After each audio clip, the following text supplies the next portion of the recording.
What's up, Star Wars fans, and welcome back to Battle Station Radio. I'm your host, Kate Ellsworth. Today we're going to be talking about the Bad Batch Season 3, Episode 14, which is the second to last episode in this final season of the Bad Batch.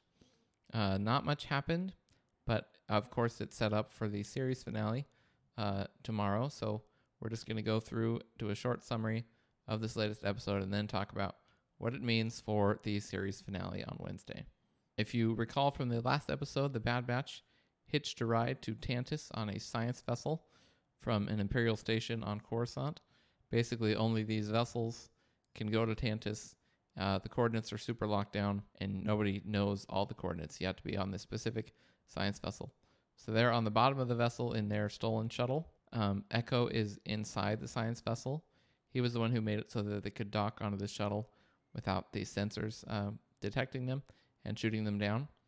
So basically, the science vessel is now arriving on Tantis in the atmosphere.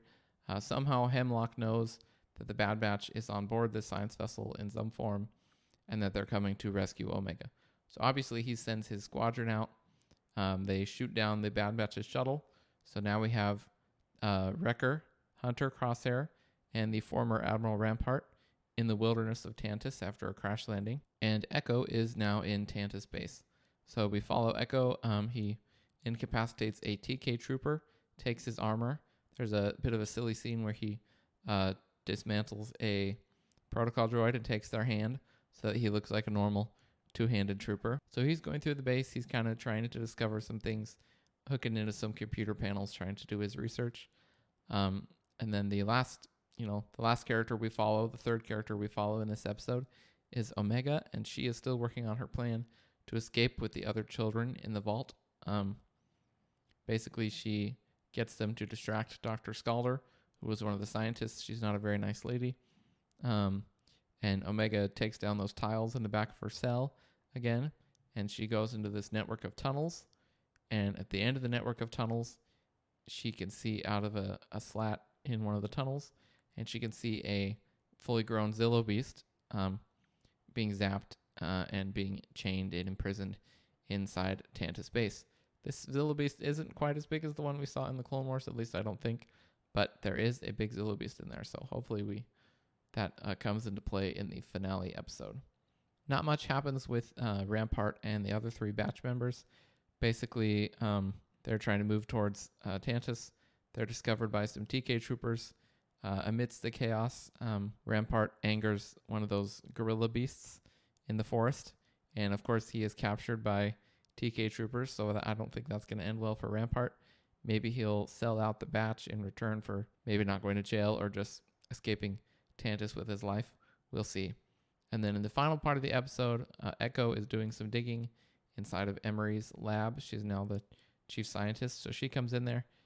I think she sees him take his arm out of the control panel, and she knows who his name. She calls him Echo, and they have a bit of a conversation. Echo takes off his helmet, tells Emery that they have to stick together as clones. And so now we know that Emery is going to use Echo, and she's going to bust the kids out of the vault. So I think Emery is firmly against Dr. Hemlock now, so we'll see how that pans out in the final episode. So after this episode, all the puzzle pieces are in place. Echo and Emery are going to free Omega. Omega already has a plan. She might be freeing the Zillo Beast. And Crosshair, Wrecker, and Hunter are on their way to the main Tantis base. So everything's in place for a wonderful finale.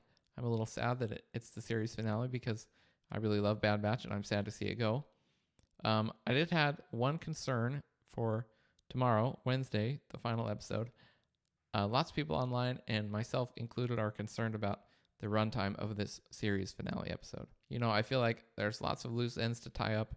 I don't see how they could do a finale and do it justice in 22 minutes, which has sort of been the average length for the last 5 episodes, it seems like. Obviously, the ideal runtime for this episode in my brain is somewhere around 50 plus minutes. The first episode of the Bad Batch, Season 1, Episode 1, was about an hour and 15, and that was a really good way to start the series. It kind of felt like you were watching a movie. So really anywhere from 50 plus, I would be pretty happy. I would accept anywhere between 30 and 45 minutes.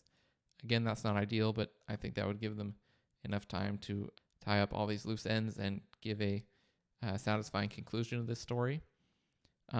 Anything under 30 minutes, I think, is unacceptable. Personally, I will be really, really disappointed if it's anywhere under 30 minutes. You know, Disney and Lucasfilm, they have so many resources, they have so much money and so much time. It would really be disappointing to see them end this whole series with a 25-minute episode. So I'm really hoping they don't. I'm not exactly enthusiastic that the episode is going to be long enough for my liking, but we'll see. So we'll see if I'm disappointed or not next week when the finale comes out, or tomorrow when the finale comes out.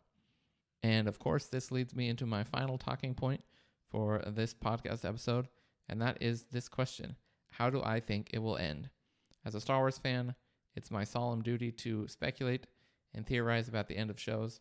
So I'll just tell you what I think is going to happen, and we'll check back in the next episode and see how correct I was or how wildly incorrect I was.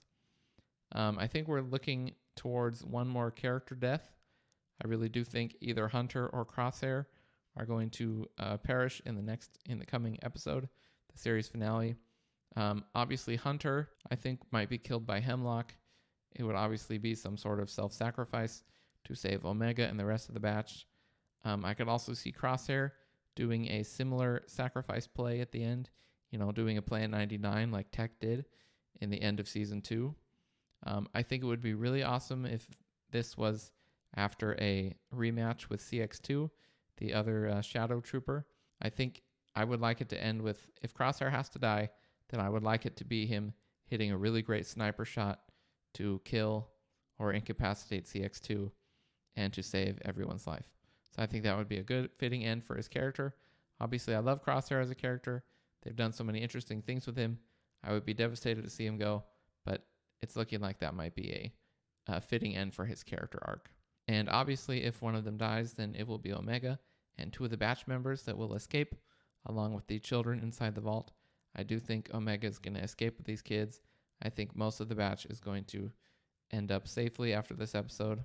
I've seen a lot of people, talking about how it'll be a Rogue One style ending and Darth Vader will come and kill everyone. And that's just not realistic for a more children-oriented animated Star Wars project. So I don't think we're going to see anything like that. Another thing I think will happen in the series finale is that Dr. Hemlock will be killed or his operation completely destroyed, which would mean the Emperor would kill him. So I think either way, Hemlock is finished. He's not going to be alive anymore or involved in the Empire anymore. I hope it's really satisfying how he goes out. Perhaps Crosshair kills him. Maybe Omega kills him, although that doesn't really seem in line with the character. I think it would be really fascinating if Emery kills him, and it's possible that she dies in that process as well. I don't know for sure if Emery's going to make it out alive. I do think that the Zillo Beast, I think that's part of Omega's plan. In the previous episode, or the episode we're discussing today, she says, I found something big. So to me, that means it's the Zillo Beast. I think she's going to let it out. I think it's going to rampage and hopefully destroy most of Tanta's base. And finally, I think there's going to be some sort of cliffhanger, some sort of setup, unanswered question for the next animated project. What this next project is, I couldn't really say.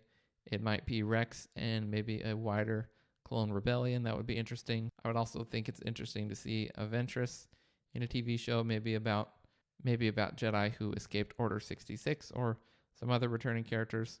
I also think it would be interesting to have, and this wouldn't, Bad Batch wouldn't tie into this, but I think it'd be interesting to have an animated show in the Clone Wars style of a young Ben Solo / Kylo Ren and his uncle Luke Skywalker. I think that would be interesting. But again, that doesn't really tie into the Bad Batch. So whatever happens in the end of the series finale is going to tie us into this next animated project.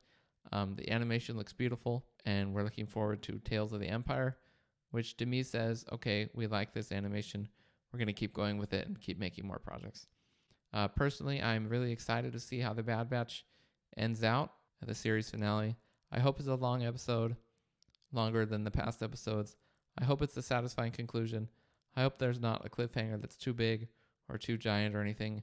I hope it's not terribly sad. I'm hoping for lots of things in the series finale, and so we'll see in the next podcast episode whether I got my wish or not. Well, that brings us to the end of this episode. I'm excited to see the series finale. Hopefully you enjoy it as well. Thank you so much for listening, and may the Force be with you always.